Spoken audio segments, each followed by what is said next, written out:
Hi everybody, this is the North Dakota Homeschool Association Getting Started Homeschooling Facebook Live. Today we're going to cover all the basics of getting started homeschooling in North Dakota. This video will be archived on our page and also on our YouTube channel for future reference for anybody to pull up if they have questions about homeschooling or to share with anybody that needs the information. So we're going to try to keep this live to an hour or less. So it's going to be a very 50,000 foot view of homeschooling in general. We're not going to get real deep into the woods on things like curriculum and high school. I'll probably talk about high school on a different day, and I'll get a little more in depth in that. Hey, Madison, I see you out there. I can see comments. So if you guys have questions, you can ask them in the feed. If they pertain to what I'm talking about at the time, I will just answer them as we go. If I want to just hold off on them, I'll answer them at the end. So let's get started. I'm hoping today to do something that I haven't done before, and now I'm already not seeing how to do it. But I want to share, screen share the website, because there's a number of things that I want to dive into on the website. So hopefully I can figure out how to do that.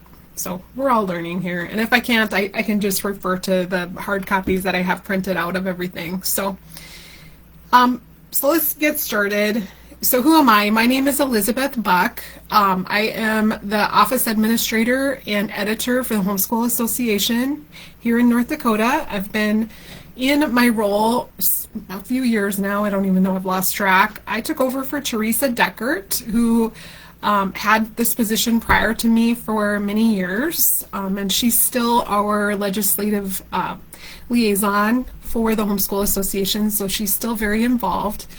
But I'm the one, if you call the office and have a question or have a question online, I'm usually the one that answers those questions. My husband and I are also on the board of the Homeschool Association.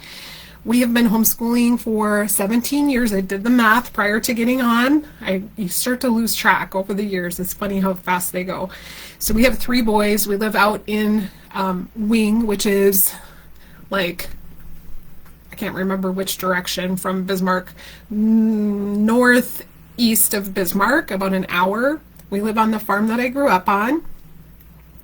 My husband works for Farm Credit Services in Mandan. He mostly works out of our home, so we're able to be home a lot together, which is awesome. We have 3 boys. I graduated my first all the way through. We homeschooled all the way through. He graduated in 2021, and then he graduated from college last year, and he's out in the real adult world. And then we have another one that we will be graduating from high school this year, and then my youngest is going into 8th grade. So that's a little bit about my background and about the Homeschool Association. I'll tell you a little more about the Homeschool Association too. So the Homeschool Association has been around since 1985. We are a nonprofit organization. That's just we exist to support homeschoolers in the state, regardless of who you are, regardless of whether we are a Christian organization, regardless of which worldview you're coming from. If you're coming from a secular worldview or a Christian worldview, we're here to help you understand the law, understand how to homeschool in North Dakota, and that sort of thing. We also host an annual convention every year, which is really popular. This year it will be in Grand Forks. I have to look at the date so I don't forget it. February 26th through the 28th, 2026, at the Alara Center in Grand Forks. I'll talk a little bit more about that later. We do not keep any records of homeschoolers in the state. We are not a regulating body of any kind. Membership is not required to homeschool in North Dakota. We love your memberships. It's a nice way to support what we do and to support homeschoolers in the state, but it's not required at all. So that's a little bit about the Homeschool Association. So let's talk a little bit about just the basics of the law when we're talking about homeschooling. So The very basic is that you should conduct your school year 175 days per year. A school year runs from July 1st to June 30th each year. So any dates in between those two dates is what is considered a school year. 4 hours of instruction per day. That is very open to the interpretation of the parent. I always tell parents that when you have younger students, like I would say I would consider anything below 4th grade to be a younger student. That 4 hours a day is going to look a lot less like, sitting and doing formal academics for 4 hours every day. It's going to look a lot more like taking nature walks and going to the library and baking together and reading books together.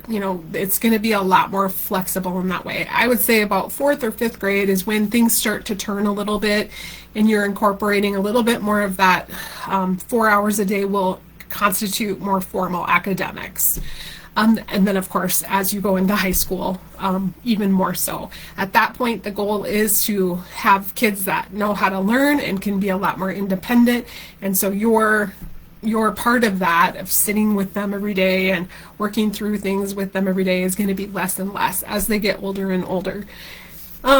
So that is just the basics of what the law says. So the school year runs from July 1st of one year to June 30th of the next year, Rachel. So whatever is in between those dates. So I'm going to just take 1 second here and see if I can, because now is the time that I want to try to screen share, and it was showing up before. I'm sorry, you guys. I wish I was like better at this. I totally don't see how to do it now.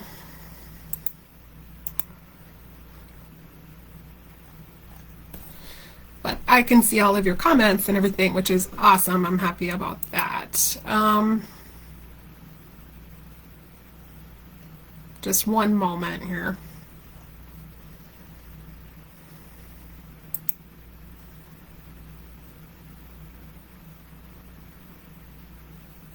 Okay, I don't want to spend too much time trying to figure this out because I know you guys your time is precious, so I don't want to waste a lot of our time trying to find this. So, I just, like, whoever formatted this whole Facebook Live thing, just, ugh, don't even get me started on this. It should be way simpler than it is. Anyway, okay, so let's just talk about the statement of intent. I wish we could go through it on the website. It would be much easier to just walk through it. But if you go to ndhsa.org, ndhsa.org, you'll be able to go to the very top where it says Homeschooling Help Center.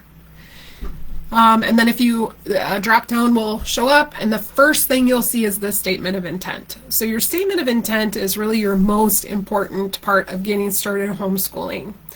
It is your freedom, basically your ticket to freedom to homeschool without any kind of government intrusion. The law states that a statement of intent should be submitted for each student ages 7 and older. Technically it ends at 16. We advocate for submitting that statement of intent all the way through high school if you're going to continue to homeschool. It gets recorded as a dropout after age 16 if you do not submit it. Also, you may need to prove that you homeschooled all the way through high school, and your statement of intent is proof that you homeschooled. So you want to keep a copy of your statement of intent, and we'll talk a little bit more about record keeping in a minute. But you want to keep a copy of with the date that you submitted it for your student in a file folder somewhere as part of your record keeping.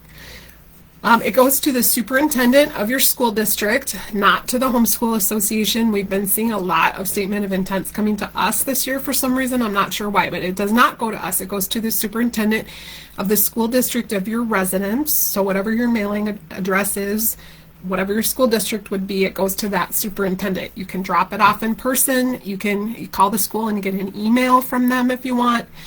You can mail it to them, but just keep a copy that you of it and the date that you submitted it, so you have a record of that. You may or may not hear back from the school. Some people are concerned because they're like, well, how come the school hasn't told me I can get started? Remember that you're not asking for permission to homeschool. That's not what this is. You are just notifying them of your intent to homeschool. So you may or may not hear back from the school. I don't think in the years that we've been homeschooling, I have ever heard back from the school once I've submitted the statement of intent. So don't worry about that. So as you go through this, also I will say too, you can use any statement of intent that you want. You can even make up your own form as long as it has the items required by law to provide. There's a couple of different forms out there. We, of course, think that our form at the Homeschool Association is the best, and here's why. It includes only the things that are required by law to provide and not anything else. So we just have, the basics on our form, and we keep it really simple on our form. So and I'll go through that in a second. There's another form out there from the Department of Public Instruction, and that one is fine too. There's been a few school districts in the state that have said that that is the, approved form, and parents have tried to submit ours and they've gotten rejected, saying it's not the correct form. That's not actually the law. The law it doesn't require a certain form to use for the statement of intent. You can use any form you want, as long as you provide that information to the school district. So if you look at it, it looks like this. See, and I wish I could link to it on my website. But you just go through the top. Somebody asked, my daughter doesn't have to legally start till, yes. So the age of compulsory attendance, Rachel asked, my daughter doesn't have to legally start till 7 years of age. That's correct. The compulsory attendance ages in North Dakota are from 7 to 16. So you do not submit a statement of intent until they turn 7. We don't advocate sending it in, even if you're doing school prior to age 7, which most people are. Do not submit that statement of intent until they turn 7. We usually tell parents to just submit it in the fall, because that is when school districts are used to getting it. There's less chance that it can get lost, and it just gets you into a good habit. The law states it should be submitted within 5 days of your school year, not the school year, not the school district school year, your school year. And because the school district doesn't really know when you're starting, that's sort of a moot point. So we just tell parents, just submit it in the fall. If your student is turning 7 that year, you can go ahead and submit it that fall as well. It's really up to you. You can also wait until they actually turn 7 to do it too. So you just go through the sections. Right at the top of the statement of intent, you just put in your name. You do need a high school diploma or a GED to homeschool without being monitored in the state of North Dakota. You can homeschool without those things, but you will need a monitor, which is a licensed teacher, for 2 years. And you can either hire your own monitor, or one will be provided for you through the school district. So if you and your spouse both, let's say one of you has a high school diploma and the other one doesn't, use the parent's name who has a high school diploma on the statement of intent. That's totally okay to do. And then the information on the child is the next section. You would just put the name and date, or the name and address and date of birth of your student. You can, so Rachel asks, with us moving in January, my twins turned 7 in February, so I can submit mine before July 1st. So yeah, if they turn 7 in February, it's up to you. You could submit it, in January or February, or you could submit it now. It's really up to you. So going back to the grade level of your student. So in North Dakota, a homeschooling parent determines grade level. Don't get freaked out by that. You're not totally stuck in that. Let's say you want your student to repeat a grade next year. You're not going to get in trouble with the state if you put the same grade on next year. you are completely in charge of that. The public school has no saying as to which grade level your student is in. The only time that they might get involved is if you enroll your student into public school. Then they can either placement test your student, they can ask you for records of what you did, what kind of subjects you covered, what curriculum you used, that kind of thing. Some schools don't even do that. It's really dependent on the school district that you're working with. But you determine, while you're homeschooling, you determine their grade level.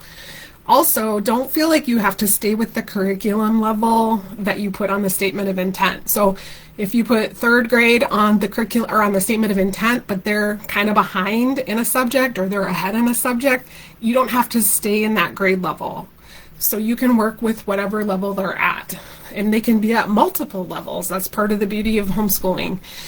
We know that our kids are like good in some subjects and they struggle in others, and that's completely fine. So Tammy asked, we did pre-K and kindergarten at home, so now we are starting first grade. She is 6, so we can send letter of intent this fall or when she turns 7 in December. Really up to you guys. I mean, I would just do it now, just because, like I said, school districts are used to getting statement of intents in the fall. Less chance that it'll get lost by, December. It's completely up to you, though. The law says that you don't have to technically submit it until they're 7. Okay, so next section is the parental qualifications on the statement of intent. I think I did say before that you do need to have a high school diploma or GED to homeschool without a monitor. So you just make a copy of those, of whatever you have, high school diploma. Some people don't have their high school diploma, they have a college degree. They've asked if you can just copy that and attach that. Yes, you can. I've never seen a school district dispute that. I mean, it implies that a high school diploma was received. Other people have asked if you can use a copy of the transcript because they can't find their diploma. You can do that as long as there's a graduation date on the transcript. So, okay, next section is public school / non-public school participation on the statement of intent. This is the part where you write in any extracurricular activities or classes that you want your student to take. And by law, the school district is required to allow your student to participate in those things. My kids have always done sports through the public school. We've had a great experience. School district has not given us any trouble. They are allowed to ask for eligibility verification from you. So if they do that, just provide the basics, what subjects you're teaching and a grade. That's really all that you need to give the school district. And I wouldn't volunteer that information. Wait until they ask you for it. You'll also have to, if you want your student to do extracurriculars through the school, you'll probably have to contact the school. I wouldn't just sit and wait for them to contact you. Lots of times you need to initiate that, and you have to have really good communication with the school that you're working with. Same for courses. So pretty much everything, extracurricular activities, classes, we're allowed to participate in. I would say the only thing that's a gray area would be something like school dances, where it's funded by a parent-teacher organization and not through the state or, whatever. So then a school district probably has the right to say, no, we don't allow homeschoolers to participate in that. But I will make a really good plug for our awesome prom that we hold every year, homeschool prom. We started doing it a couple years ago in Bismarck, and it is awesome. Last year we had, oh my word, we had a lot of kids. I can't even remember how many kids we had. And we had an awesome DJ, and we had a photographer and a decorator, and it was just the most fun. So anyway, we have our own event, and it's super fun. Okay, so proof of immunization is the next section on the statement of intent. You will need to copy a immunization record or exemption and attach it to your statement of intent. If your kids were in school at that school district in the past, chances are they probably have that. You can just mark that it's on file at the school if nothing has changed. Same for the proof of identification, which is usually a copy of your child's birth certificate. If your student has been a student at the school, they probably have that already, so you can just mark that it's on file at the school. Next year, when you submit the statement of intent, you won't have to attach your diploma again. You can just mark that it's on file at the school. The only time that you'll need to redo that piece of it is if you move to a different school district. Okay, testing opt-out. Let's talk about that section on the statement of intent. So you are allowed to opt out of standardized testing for any reason in the state of North Dakota, and we just recommend marking the box that says, I am opting out of testing requirements. So there's really no additional paperwork you have to attach to that. And here's why. I had somebody ask me just the other day, well, why would I want to opt my kids out of standardized testing with the school? Well, the school isn't monitoring your child's education from here on. You're in the driver's seat. You're the one that is choosing the curriculum, choosing the subjects, choosing how to cover them. Why would we have the school test our student when we're the ones that are in charge of what they're learning? It doesn't really make a lot of sense. It can be really different. And the repercussions of your student doing a standardized test and then it coming back below a certain percentile point would be that the school has to get involved in your homeschool. So we want to just avoid that, and we just tell parents to go ahead and standardize test your student yourself if you want to do that. If you go onto our website, again, I wish I could screen share, but I can't. But if you go onto our website, right at the top on the home page, it's how begin homeschooling, and then there's a download of how to homeschool in North Dakota, free download. You can print that out if you want to, but there's a section in that, a chapter in that talks specifically about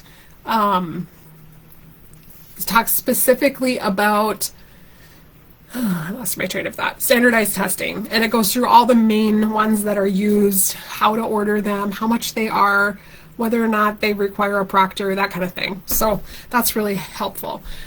So covering religious, so going back to immunizations. So if you choose to opt out of immunizations, there is a form, it's the same form as the immunization form on our website. So if you go to Homeschooling Help Center right at the top, and then if you go down to immunization forms, it's right there. Shouldn't be plural, it's just one immunization form, I guess. So if you click on that, there's a row that talks about, that's titled exemption type. So then you just go to the bottom of that form and you find the exemption code. So medical would be MED, history of disease would be HD, and this will make sense when you look at the form. I wish I could screen share and show it to you, but usually like medical, I believe that the medical exemption and history of disease exemption require additional paperwork from your doctor, where the religious and the philosophical or moral exemptions do not. So I recommend using one of those. It doesn't really matter which one, it's just up to you. And then you just plug in the code next to the vaccine, and then that's what you submit. So no, I can't figure out how to screen share, Tina, so I'm not doing that right now. Before, when I was doing the test, it was right at the top, the screen share button, and when I went live, it disappeared. So, okay.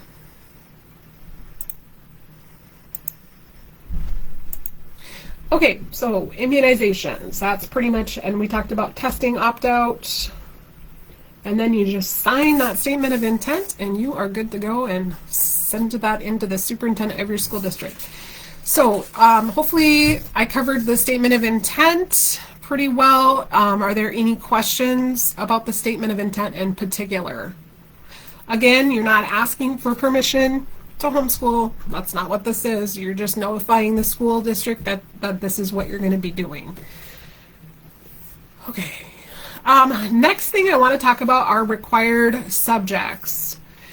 So again, if you go to our website, ndhsa.org, Homeschooling Help Center right at the top, And then if you go to North Dakota law and subject requirements, you'll see a list of the required subjects in North Dakota. So these are required subjects. The first list there is for grades 1 through 8. They include, so it's listed, we took it right out of the Century Code, how it's listed there on our website, and you'll see the Century Code is linked there so you can print your own copy of it. And if you guys don't know what the Century Code is, the Century Code is just our law in North Dakota. So anyway, so by law, we are required to teach core subjects. How it's written is the ones that are not in parentheses are the ones that you have to hit every single year from grades 1 through 8. And those would be, you have to have an English language arts every year. You have to have a math, some kind of social studies, a science, a physical education, a health, and a computer science. The ones that are in parentheses are just ones that need to be touched on prior to high school. And that gets into a little bit more in-depth reading, composition, creative writing, English grammar, spelling, constitution, history, geography. Chances are if you keep homeschooling all the way until 8th grade, you're going to hit all of those things and more. So I wouldn't be too worried about it. Okay, so, and those are required subjects by law. They did add that computer science and cybersecurity requirement. Parents are a little bit concerned about that, and I've gotten a lot of questions about that. So just be advised that you are in charge of your homeschool in North Dakota, so you determine how to best fulfill that requirement.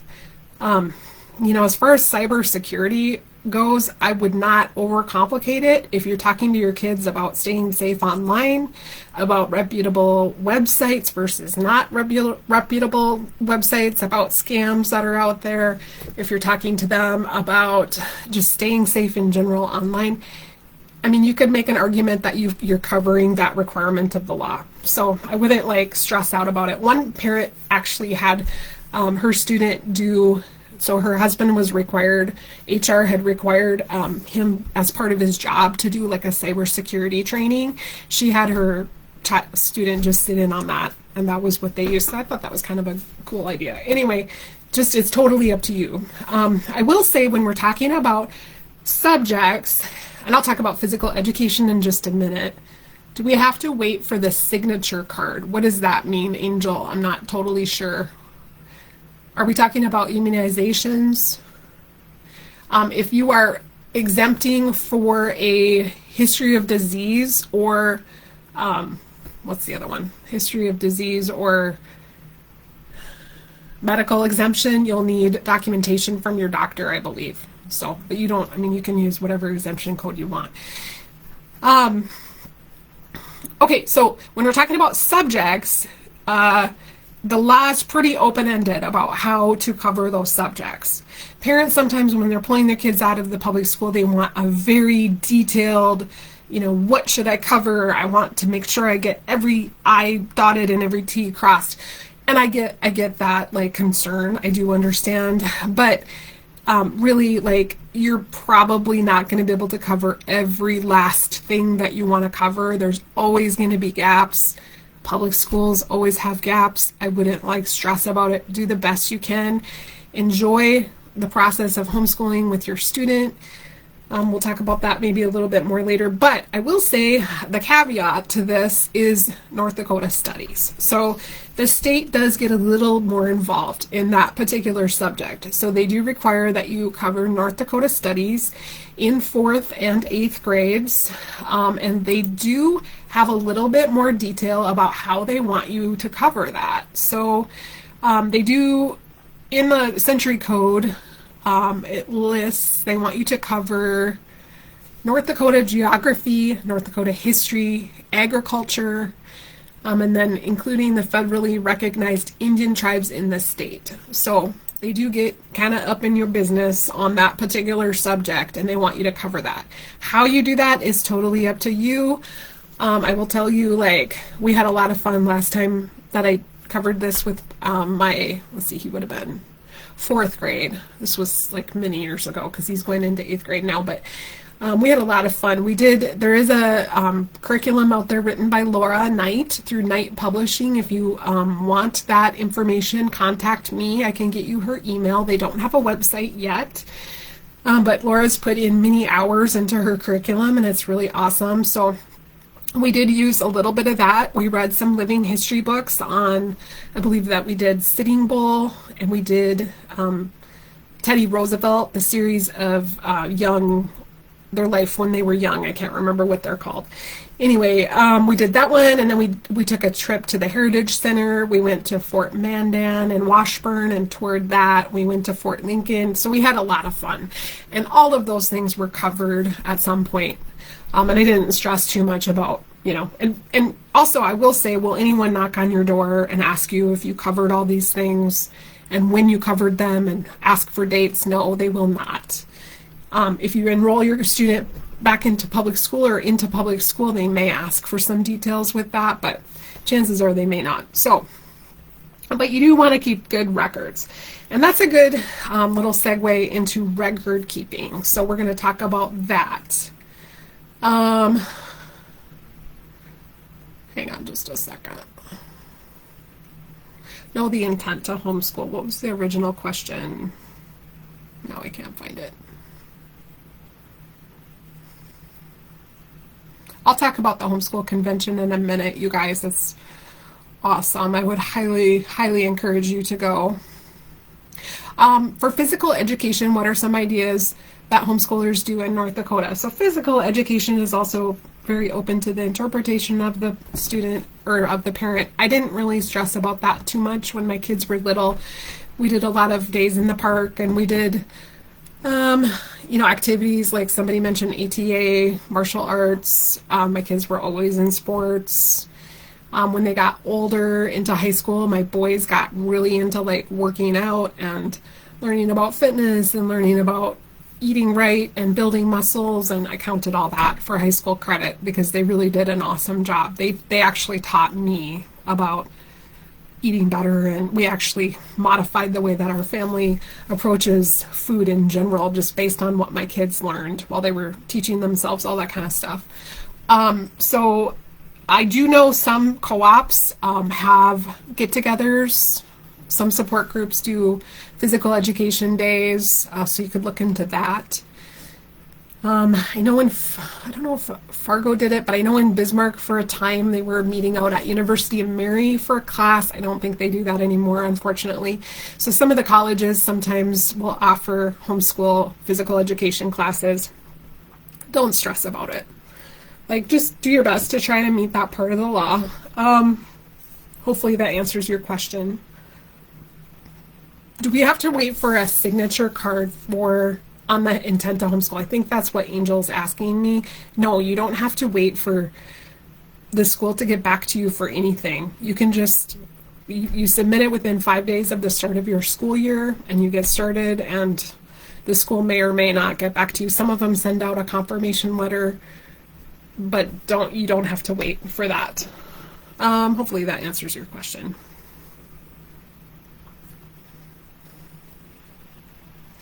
Let's talk about record keeping. So the law does require that you keep records of your homeschool. It doesn't, again, like everything else, doesn't really get super detailed about what that means. So it's really open to the interpretation of the parent. What we usually tell parents to keep is, and again, all of these start at age 7. So you aren't required to really keep anything prior to this. But keep a sample of their work from beginning, middle, and end of the year. Only a sample. You don't need to keep everything for each subject. And then you want to keep that statement of intent with the date that you submitted it. I like to keep notes about what went well that year, what we want to focus on maybe more next year. Also, Teresa, this was one thing she added several years ago that I thought was a great idea. Keep a list of the books that you read that year, because you're gonna get into this and go, oh, I can't remember if we read this particular book or not, and when we read it. So just keep those records. Chances are nobody will probably look at those. Those are just going to probably be for you, but really helpful information for you to have. Also, maybe just make notes about curriculum that you used in case you need to refer back to it. Let's say you enroll your student in public school, and public school kind of wants to know a scope and sequence of what you covered. You can go back and look at the curriculum. If you guys aren't familiar with what a scope and sequence is, it's just like a overview of what subject matter a curriculum covers. They can be very, very helpful when you're just starting out. Particularly, I think Abeka has one that's really good. So it's ABEKA, Abeka. If you just type in Abeka scope and sequence of whatever grade level you're doing, like 5th grade, you can pull it up in a PDF. It'll tell you everything that your student should learn that year, basically. And just be advised that Abeka does tend to run a little bit more advanced. So you can kind of like scale that to your student.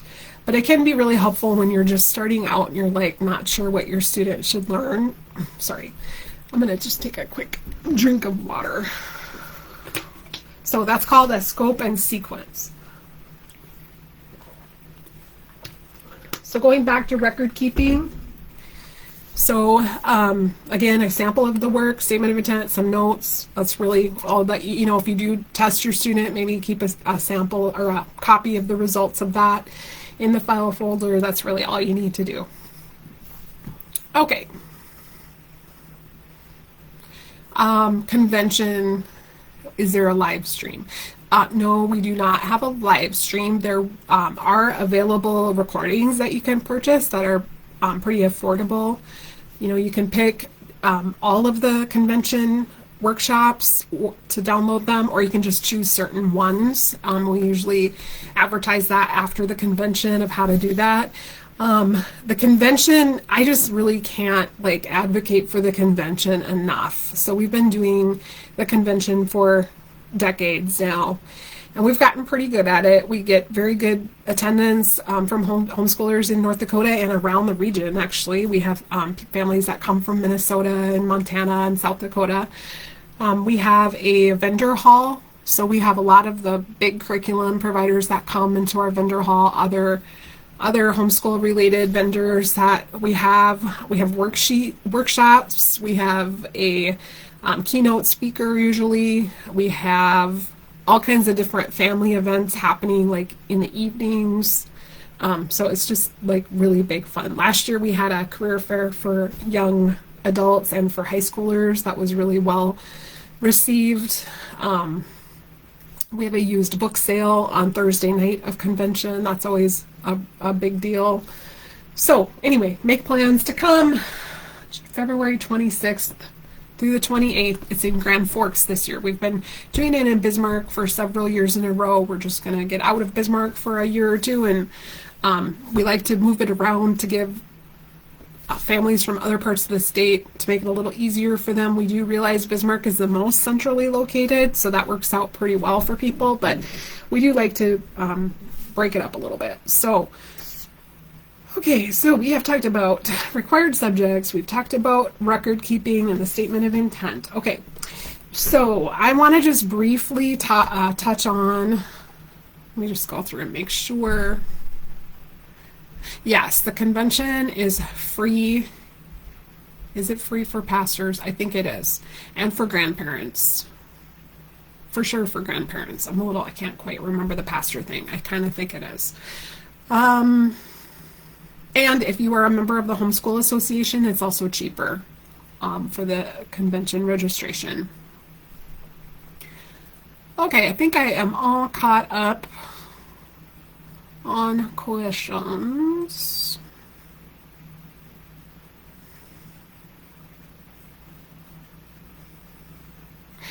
So going back to the immunizations, Anne asked, do we use this immunization form even if we're not wanting to exempt from immunizations? Yes, it's the same form.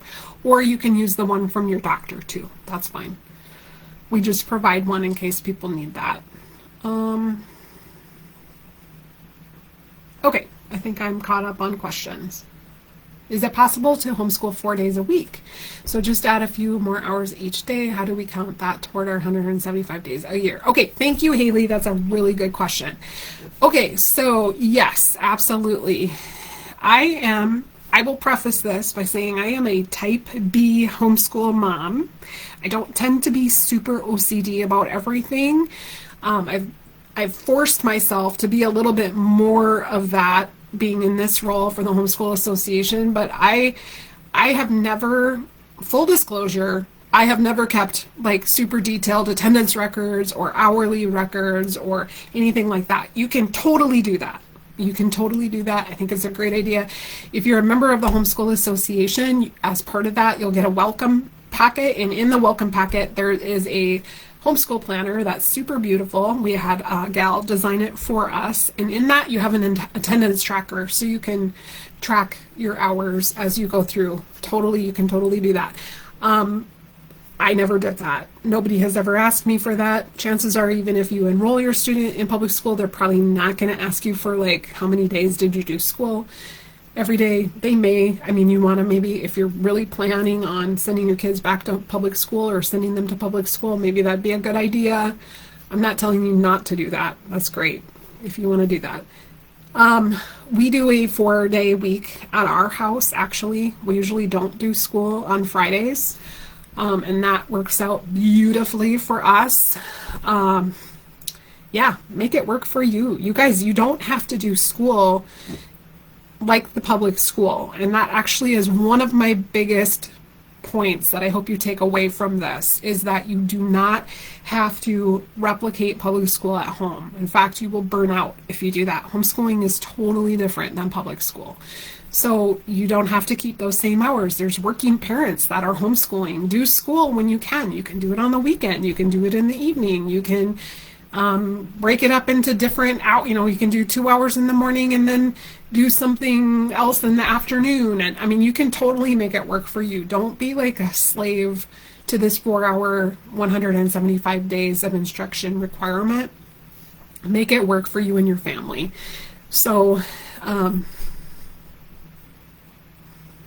so hopefully that answered your question.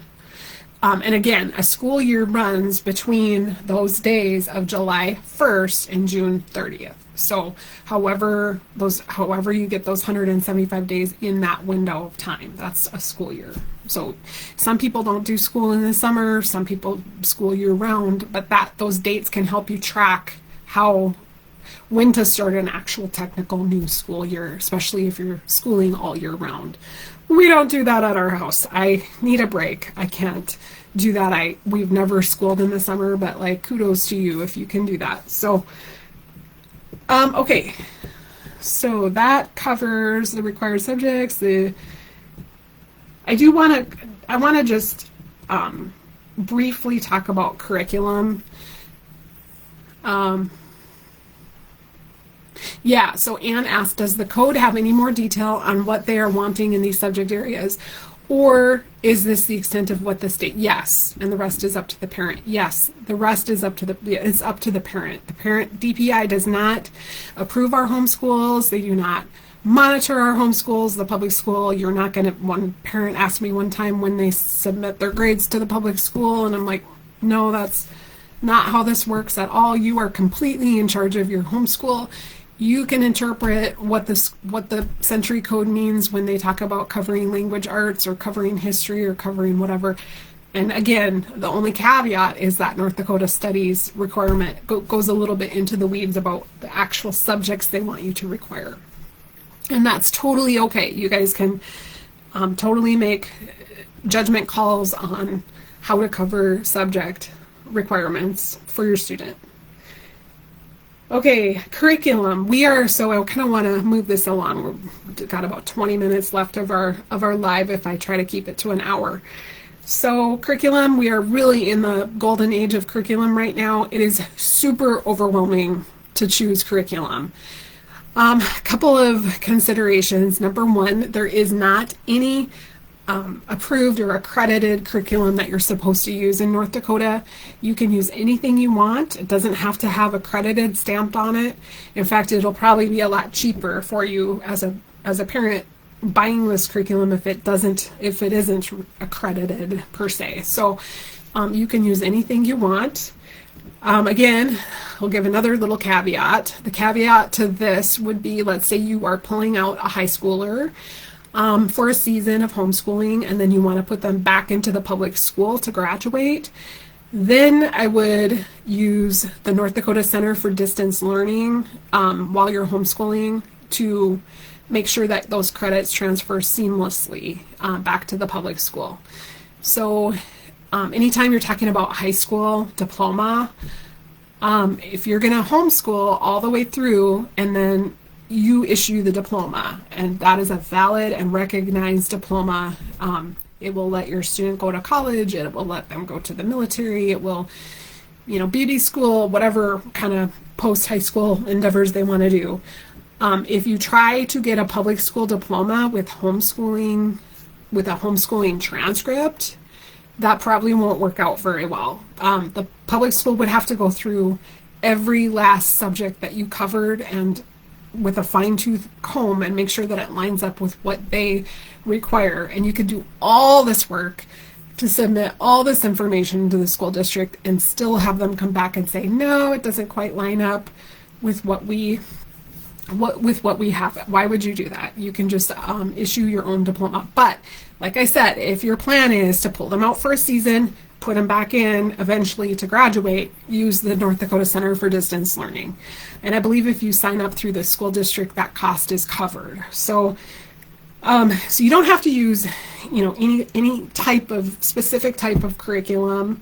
You can really use anything you want, which makes it a little bit more stressful because there are so many different types of curriculum out there.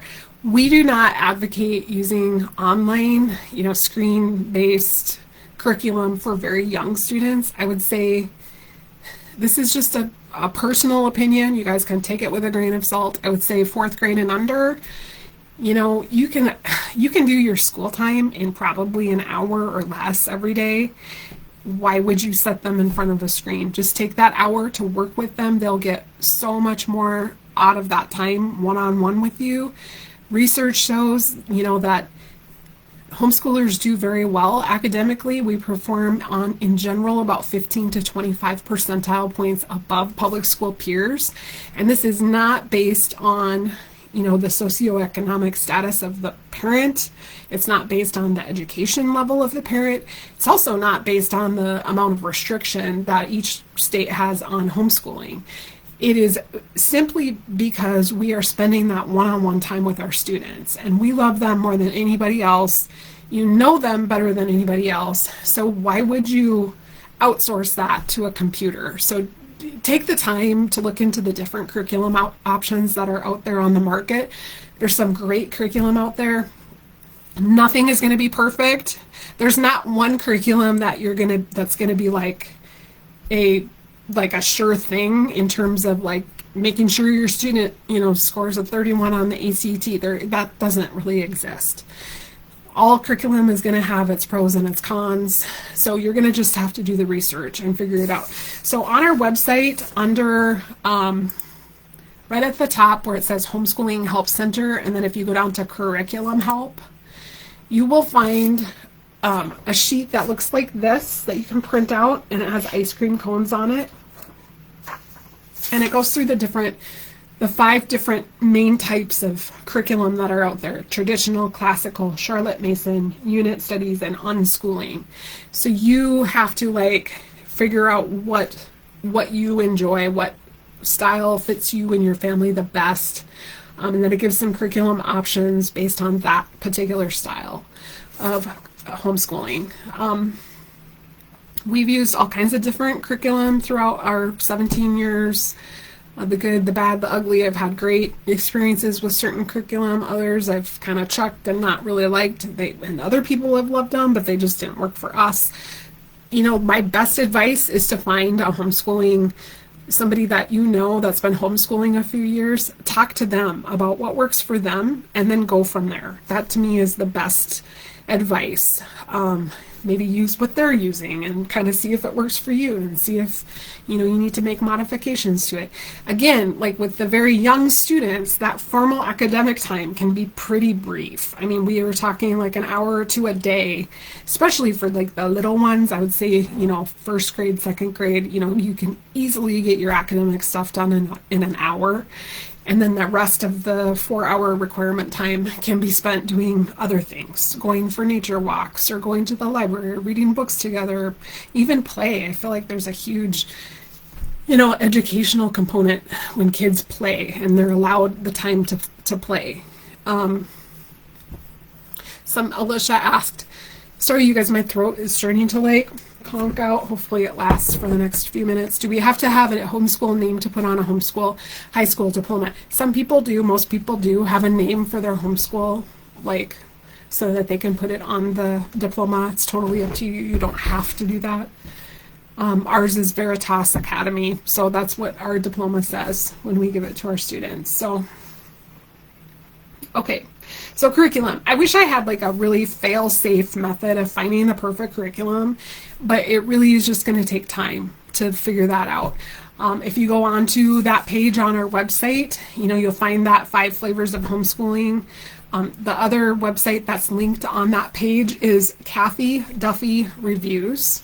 Kathy is a longtime veteran homeschooling mom that has reviewed every curriculum out on the market today, which is thousands and thousands of them.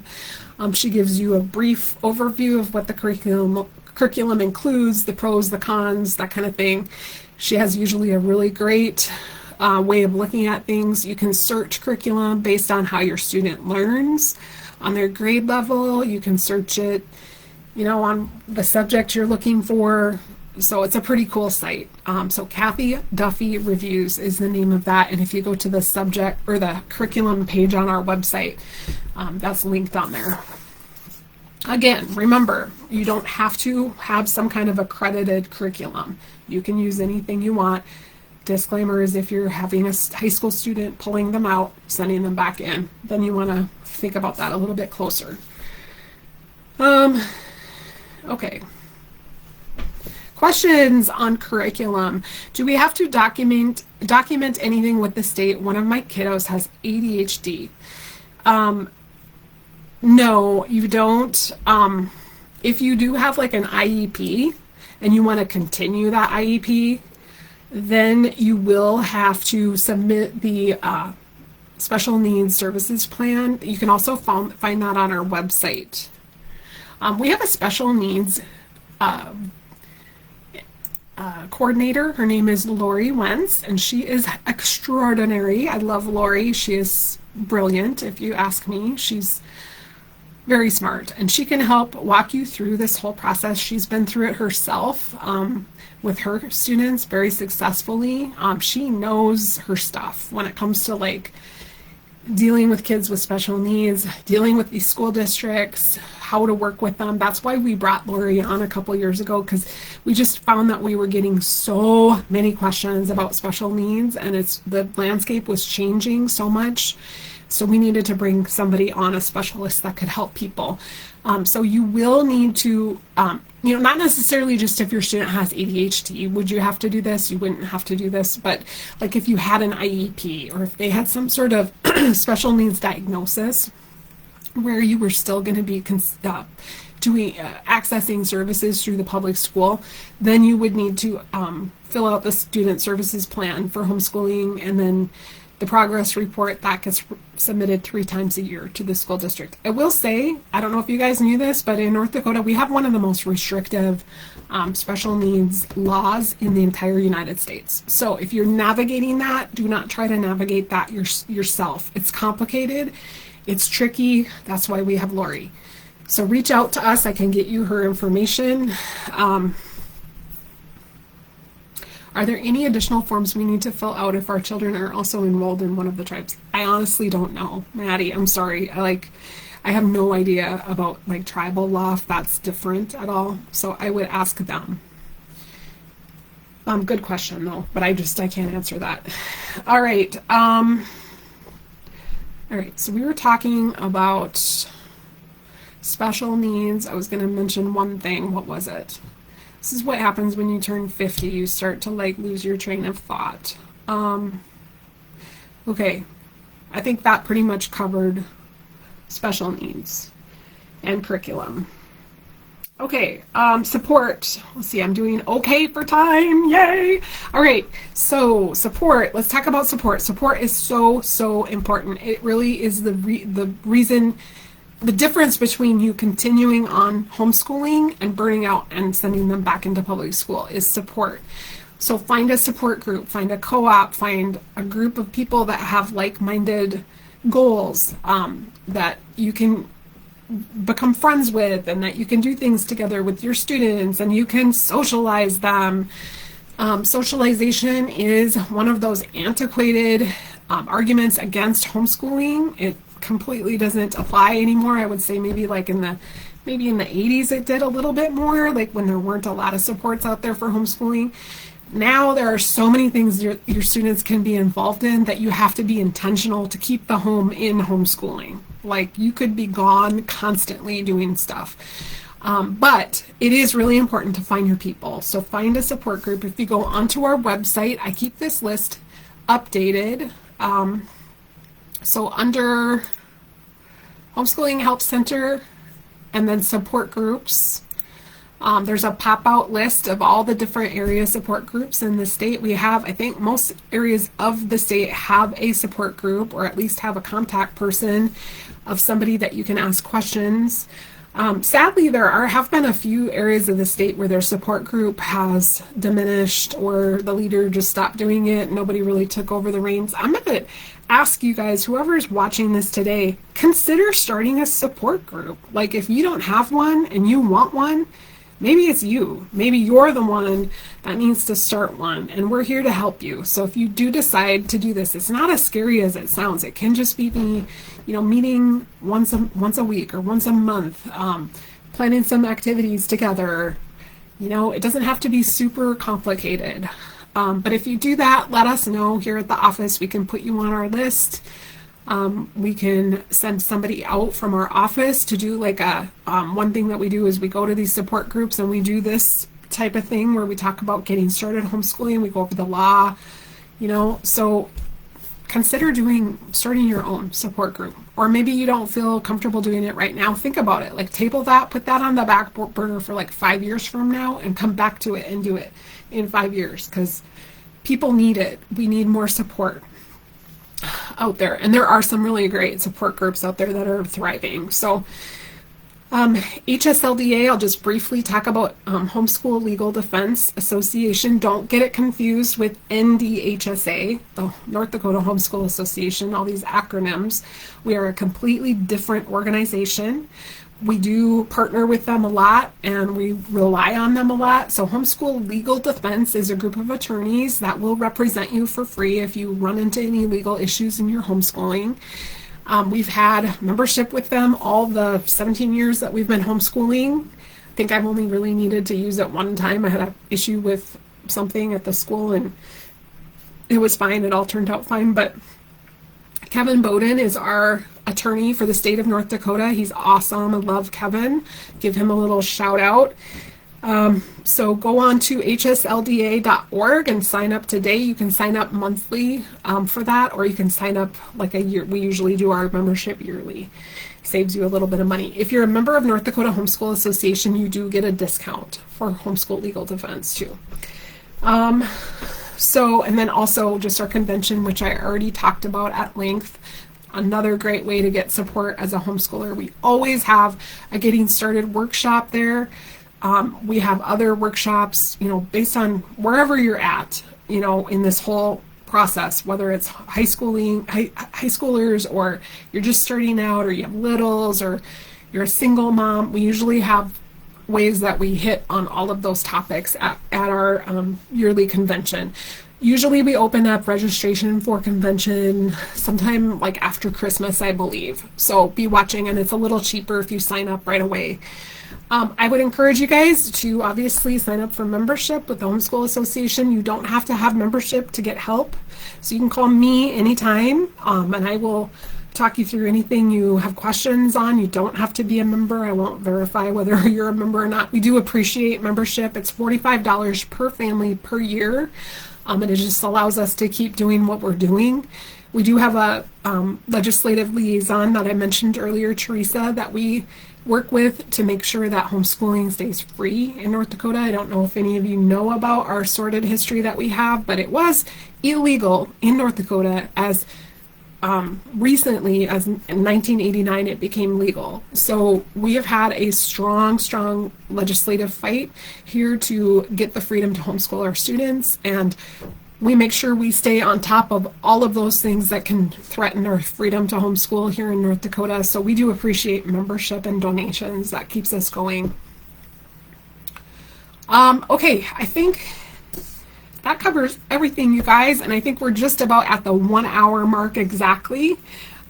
Please reach out to me if there are any other questions that you guys have. 701-936-0356. That is my cell phone number. You can contact me anytime. I'm a texter. So if you just have a quick question and want to shoot me a text any time of the day, just shoot me a text and I will help you. Hopefully I went over all of the basics, all of the most important things that I was going to hit. I think I did. So thank you guys for joining me, and let me know in the chat or in a private message if you have any additional questions. Good luck, you guys. Thank you.